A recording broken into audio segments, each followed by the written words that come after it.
style អីក៏មានដែរបាទ style យីកម្ពុជា style អីក៏មានដែរបាទ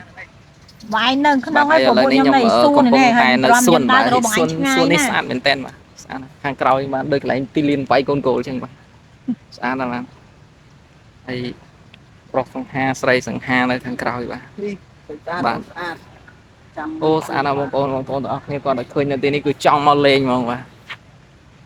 បាទស្អាតបាទទីស្ពីខាងក្រោយគឺស្អាតមែនទែនស្អាតហើយថតចុះថតឡើងគឺនៅតែខាងមុខអគារដដែលបាទអគារដែលខ្ពស់ៗហើយនៅខុនដូដែលខ្ពស់ៗបាទកន្លែងនេះគឺជាកន្លែងទេសចរមួយដែលស្អាតនៅក្នុងប្រទេសវៀតណាមនៅកណ្ដាលទីក្រុងផងដែរបាទប៉ុន្តែពេលថ្ងៃអត់សូវមានប្រជាពលរដ្ឋវៀតណាមមកទស្សនាទេបាទអាចជានៅទីនេះហើយសម្បូរនៅពេលយប់បាទស្អាតណាស់បាទគេដាំដើមឈើគេធ្វើសួនស្អាតៗបាទអូខេបងប្អូនទាំងគ្នាបើសិនជាចង់មកលេងបាទបដែផ្ដាំមកលេងកន្លែងហ្នឹងពិតជាមិនខុសទេបាទគឺ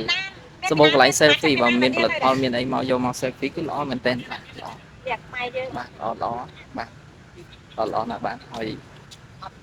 សូមរងចាំទស្សនាភាពបន្តទៀតបាទ